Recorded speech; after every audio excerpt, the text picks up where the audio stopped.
So this is an emergency meeting, an all hands on deck type of a meeting. And really, I think beyond a shadow of a doubt, what we're going through as a country right now is an identity crisis.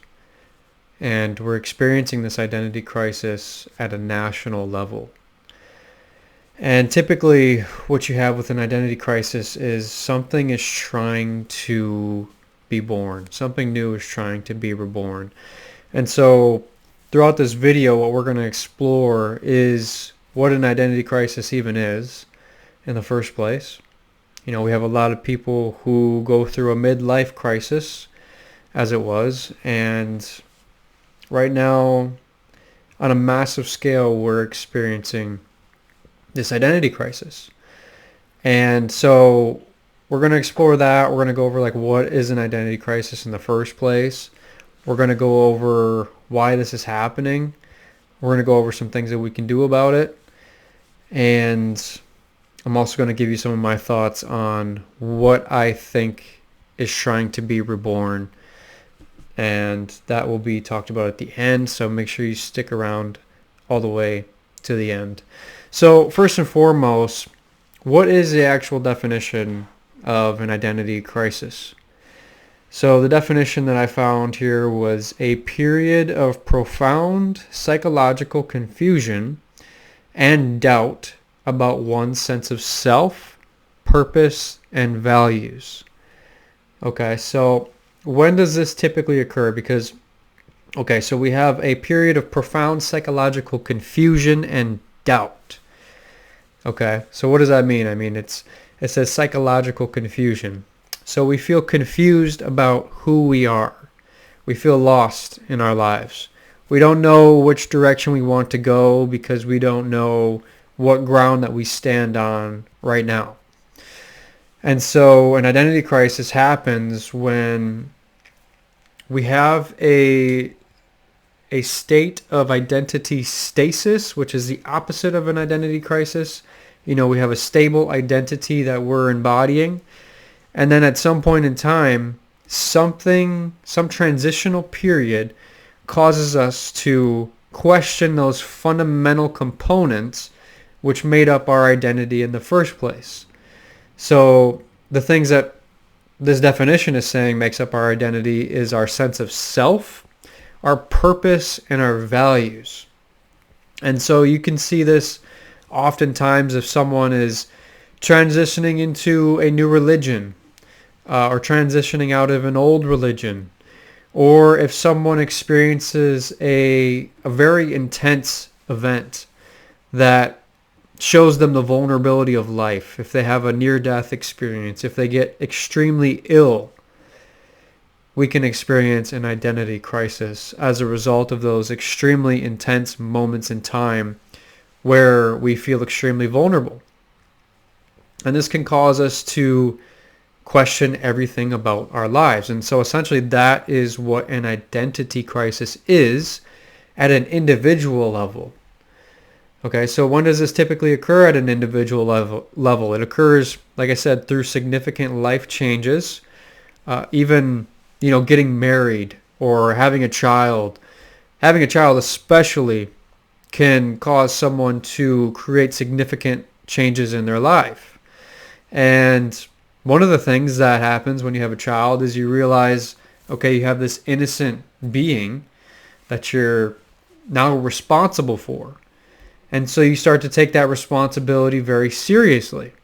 And then you realize what it means to take a responsibility very seriously. And so that might branch off into other areas of your life where you start to take your other responsibilities very seriously. And so it can happen as a result of significant life changes, throughout transitional periods of your life, as well as having any deep shifts in mental perceptions. So for me, I had an identity crisis when I was about 18 years old.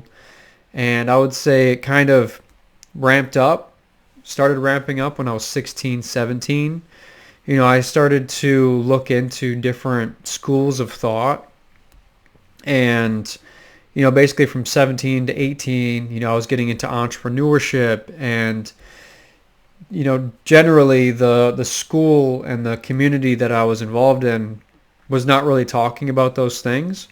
And so I was facing a sense of an identity crisis because the whole world around me was saying one thing. My community, my in-person relationships were saying one thing, and all these people online that I'm listening to and being influenced by are saying another thing.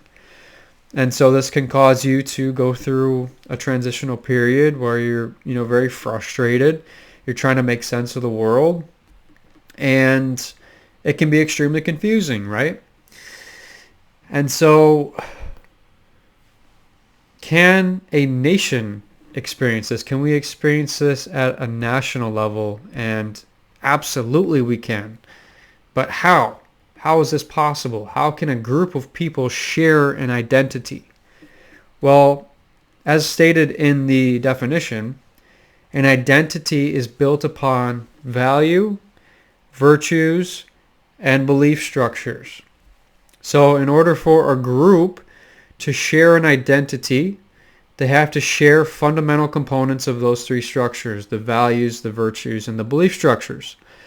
And the reason that our country can hold itself together is because we agree upon some of the fundamental components of our values and structures and belief structures. We have the Constitution and all of the different amendments. And of course, we're arguing about those amendments today, but ultimately those fundamental principles are what holds our civilization together and keep us in somewhat of a peaceful environment. And so basically what happens at a nationwide level, and how we get to a nationwide identity crisis, is when we start to question those fundamental components that are holding everything together. And basically what this does is it takes our country from a state of identity stasis or identity stability, where we feel like we have a sense of self within our country. So it takes us from that to a state of crisis where we don't know which way is up. It's very confusing and can create and breed a lot of doubt about our country. So essentially what is going on right now is those fundamental components that create our country, that have sprung our country forth, are being questioned by the population. And we're having a lot of debate, an intense debate about those things. So just like in an individual crisis,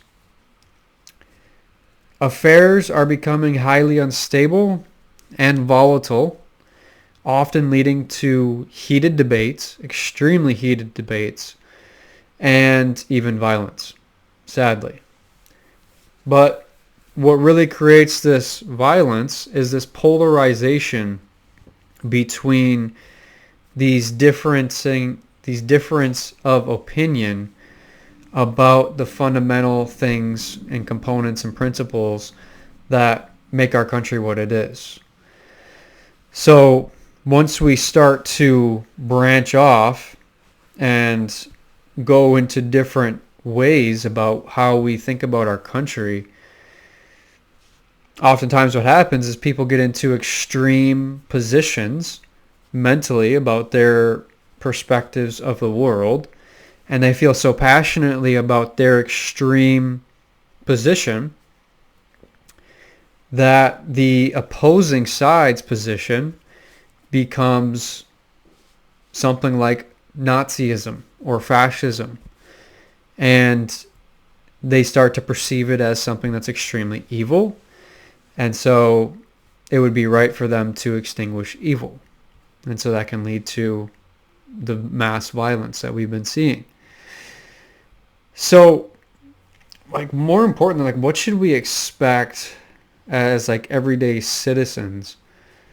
What should we expect to happen throughout this process? Because it's not exactly clear what's really going on. But until we get back to a state of identity stasis, if we were ever there in the first place, there will continue to be these growing pains of violence, anger, rage, bitterness, resentment, hatred, and discontent among our population. And our environment will remain unstable, chaotic, and volatile. Okay, let's look up what volatile means.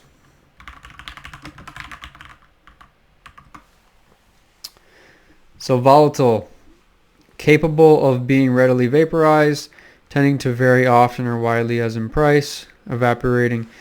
Interesting. So it's usually like chemistry related. Inconsistent and fickle. Oh, inconstant and fickle. Ephemeral and fleeting. I think that's tending to violence and explosive. So that's more so what I mean about volatile. Is it's tending to violence. It's capable of violence. And if someone is poked and prodded in the wrong way, it can become explosive emotionally, and that explosive emotion can lead to violence. And, right now we have a tilting of the scales towards evil and malice in our country. This is without a doubt. It's on both sides. It's not just one side against the other. It's on both sides. There's evil and there's malice. But also, many leaders are going to rise up because people are going to want to take massive action as a result of these highly intense events that are happening around us.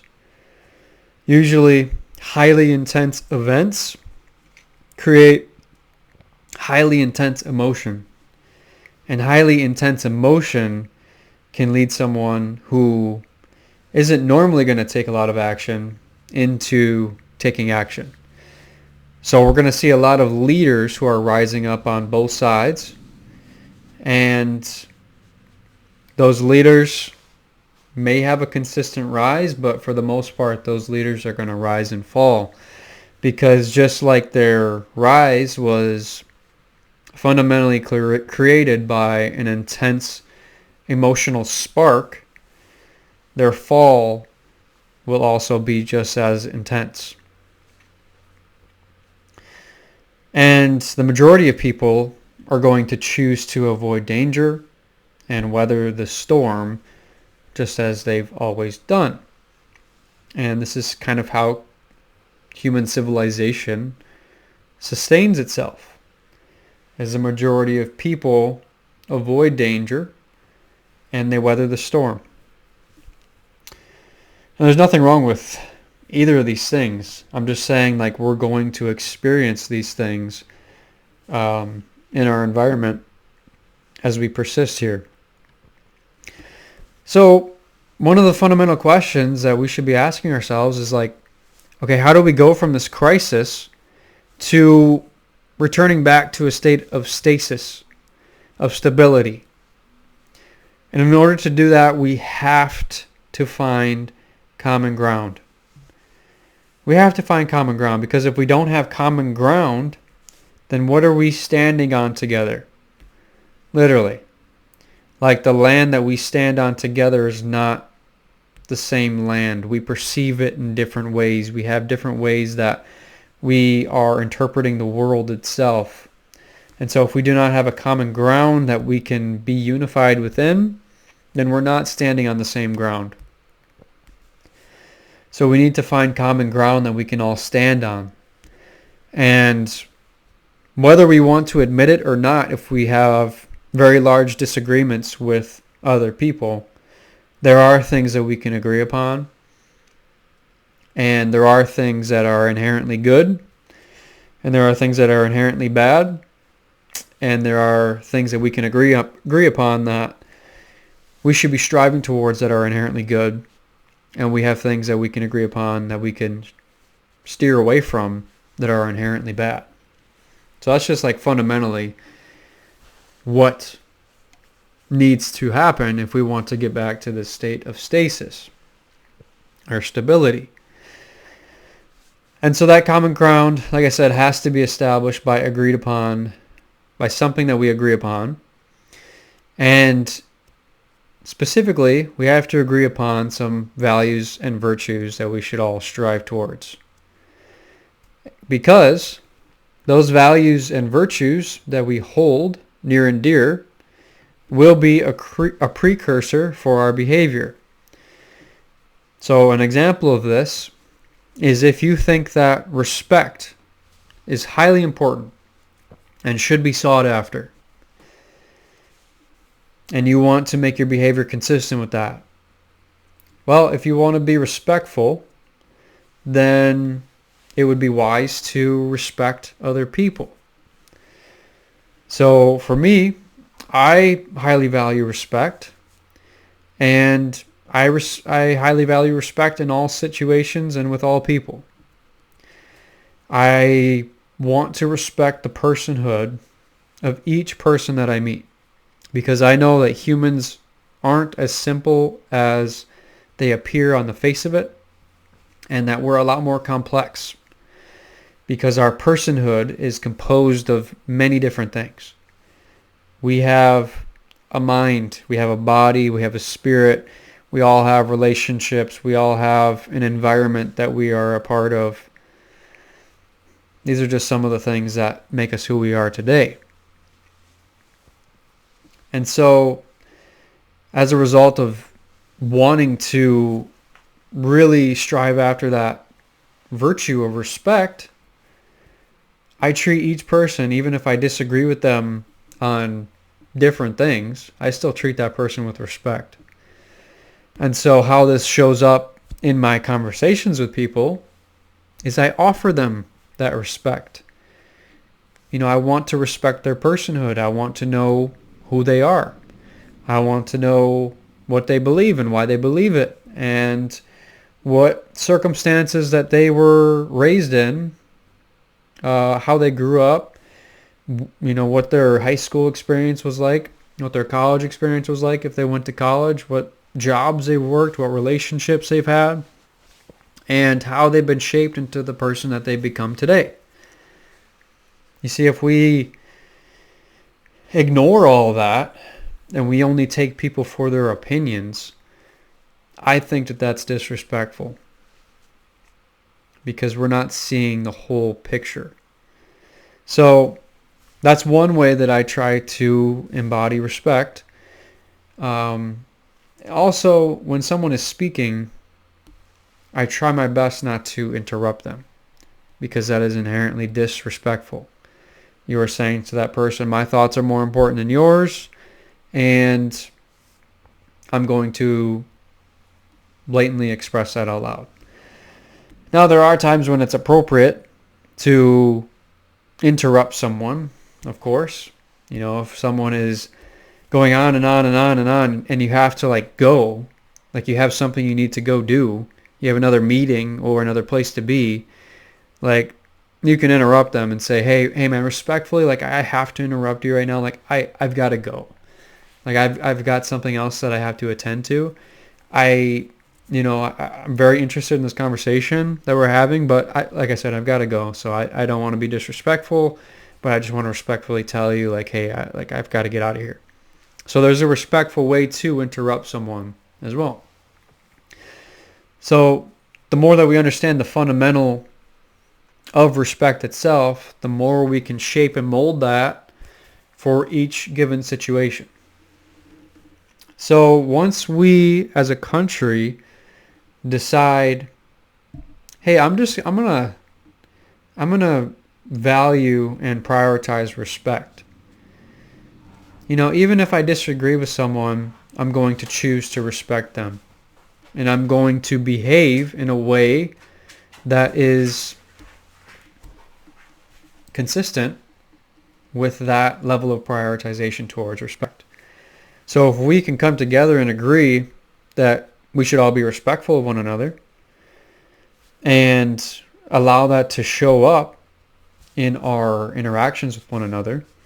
That can be one glue that can bring us together. Now, if we agree on, let's say, 5 virtues, let's say we agree on responsibility and accountability and honesty and leadership. Say we agree on those 5 virtues and values. Man, we have a lot of things now that we can come together on. Okay, so the more of those things that we can agree upon, the more glue that we have to create stability and cohesion amongst our country. But another question is like, why does an identity crisis occur in the first place? Well, in the beginning, I said that something new was trying to be born. When I was going through my identity crisis at 19, something new was trying to be born. I had combating worldviews that were going on within my own psyche, within my own mind, and something was trying to be born out of that so that I could go from the state of high stress and anxiety and instability. Naturally, I wanted to reach a place where I could reduce that stress and stabilize myself. But in order to do that, I had to decide, which way do I want to go? And how do I want to go about this? So what I did was I decided to go in the way of entrepreneurship, of sort of a differing schools of thought that I hadn't been introduced to until later in life. And ultimately that's the way I went. And I chose to immerse myself into an environment that would nurture those mental perceptions that I had and not be so counteractive to them, so that I could eventually stabilize myself and stabilize my identity. And so there was something more that was being required of me that I couldn't see. You know, I had heard from mentors like, you got to leave your friends behind, you got to leave family behind in order to live this way of life. And to some degree, they were somewhat right, but they were also wrong. Like you don't have to leave people behind in order to become someone new. But it is very helpful because, you know, let's say in that example, like I had ingrained my neural networks in my identity and my persona so tightly that if I tried to go outside of that and play something else and try to do something else, like my environment was naturally set up as sort of a trap where any way I turned, I could have easily fallen back into that old persona that I was used to. And that's sort of a natural response, is we want to go back to what was familiar because we have this vision in our mind that what is familiar is also comforting and it's stable. But the truth is something has changed within us that is not going to allow us to return back to that same comfort and familiarity as the same person, because something in us has fundamentally changed. So we need to figure out what that thing is, and we need to figure out how we can face that and take it on. And so right now, this is especially important as a country because we are facing rapid expansion and transition. Rapid expansion and transition. Our technology, the way that we go about things is rapidly changing and transitioning. And so our technological advancement is bending, molding, and shaping us in ways that aren't obvious. And we're going to talk about some of those ways here within this question. So the ultimate question here is, what is trying to be born? We're going through this identity crisis as a nation and as a country, and we have this heated political environment, and we have this identity crisis going on at a national level. We also have rapid expansion. Things are changing extremely fast. So what is the world requiring of us at this time? So what I think the world is requiring of us is something like a deep intimacy. A deep intimacy. So naturally, as humans, we want to feel useful. Like we take pride in feeling useful. Like if one of our friends needs help with something, someone that we care about needs help with something, and we have the skill set and the competency to be able to execute that thing, and we do it for them, we feel useful. We feel like we're a part of something, and we feel like we contributed. And so with this rapid expansion of technology is making us feel more and more useless. Because pretty soon we're going to find out that technology can literally mirror everything that we do. And I thought about this quite a bit, because it's like, okay, what doesn't technology have that we do? What makes us unique from technology? Well, with AI, I naturally went to, okay, like technology can't really be a mom, but can it? I think someone could probably program an artificial intelligent robot to become a mom or a father, and to play that role and to respond to situations appropriately. So I think that's kind of going to get stripped away. And so like what, and it's like, okay, well, does it have warmth? Does it have flesh coursing through its veins? And I think someone could eventually program that as well, where the robot literally has warmth. Because when you hug someone, or if you hold someone's hand, there's that natural warmth that you feel, and there's that spark of that intimacy that you feel amongst your common human, that you wouldn't think a robot could necessarily emulate, but I'm sure it will be able to. So what is this thing that's going to separate us from the advancement of technology? And the one thing that technology will never be able to strip from us or replace is our spirit. We have the spirit. We have a soul.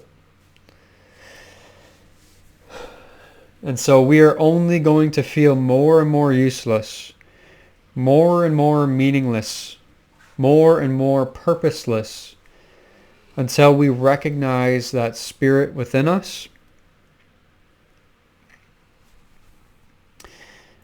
And the world that we live in right now is requiring this of us.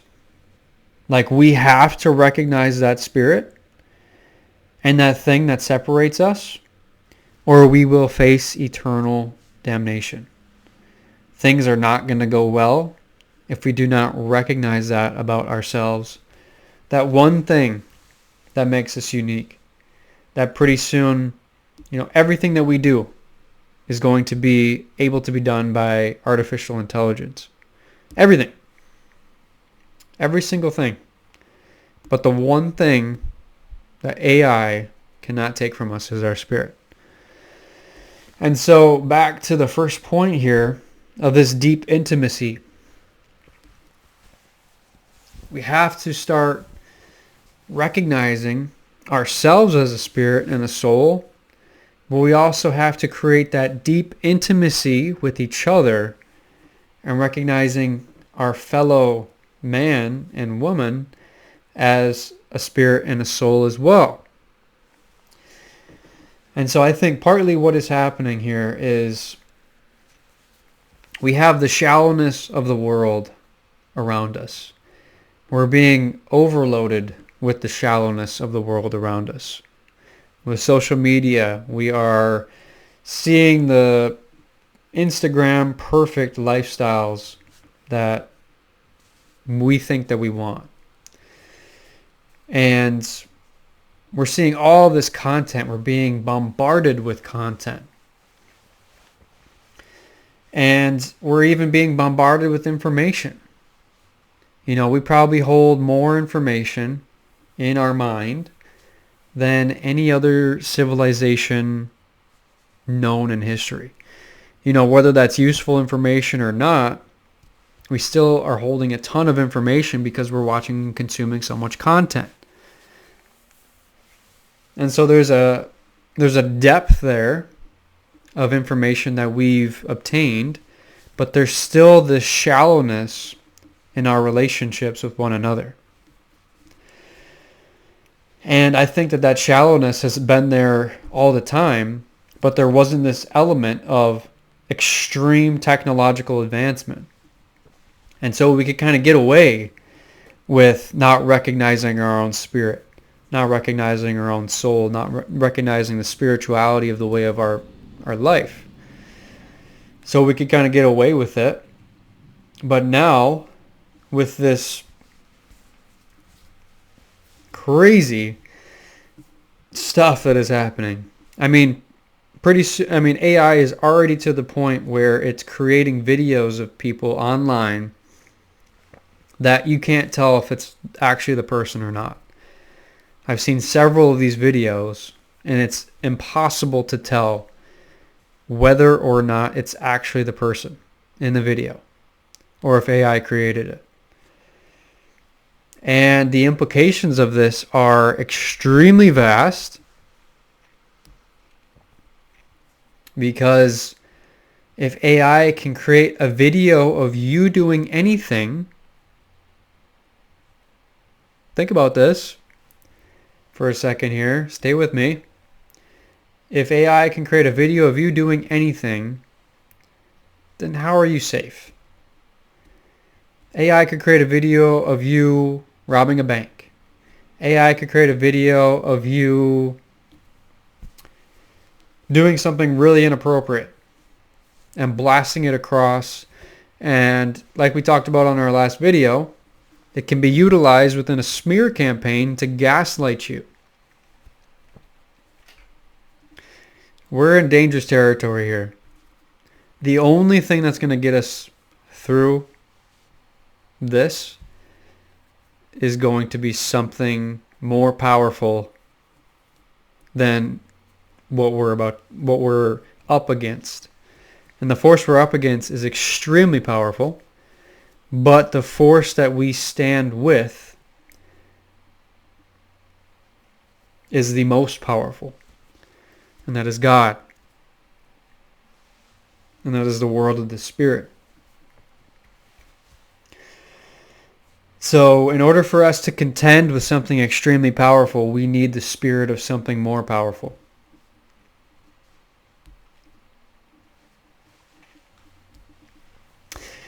And so that is kind of what we're going through right now. We're facing a nationwide identity crisis. It's showing up in the political sphere. It's showing up in many different shapes and forms and sizes and genders and sexual orientations and varying degrees of evil and varying degrees of good. We're seeing the extreme good, the extreme evil. And there's stuff happening underneath all of that that is fundamentally changing the world around us. And if we can become aware of those things that are fundamentally changing the world around us, then we at least stand a chance at guarding ourselves from those things that are happening. But just like when we're being gaslit, there's this ruse, there's this bread and circus happening around us that's distracting us from what's really happening. What's really happening at the crux of the things that we're seeing happening around us. And so I think this is partly that crux, and I think this is partly the solution towards overcoming that crux and reaching the other side of that crux victorious. So I hope that you got some value out of this video.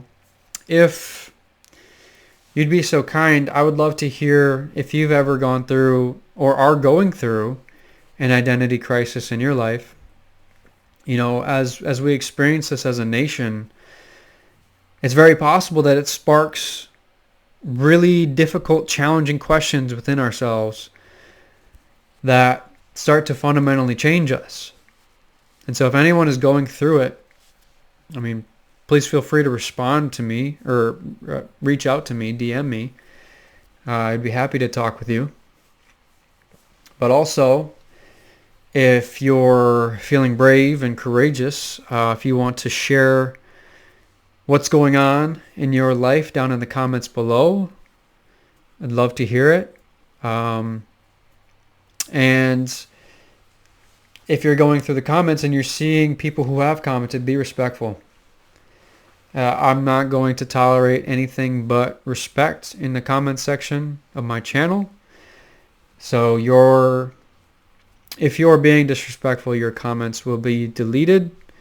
Not because I'm trying to erase your ability to speak, but there's a way to disagree with people respectfully.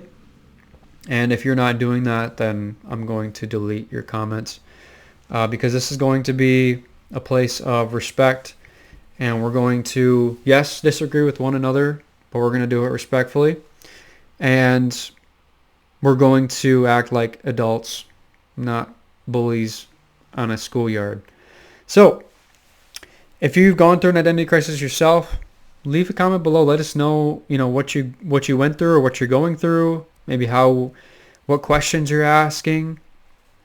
But if you have any additional thoughts on what I've gone through here, please feel free to comment about that.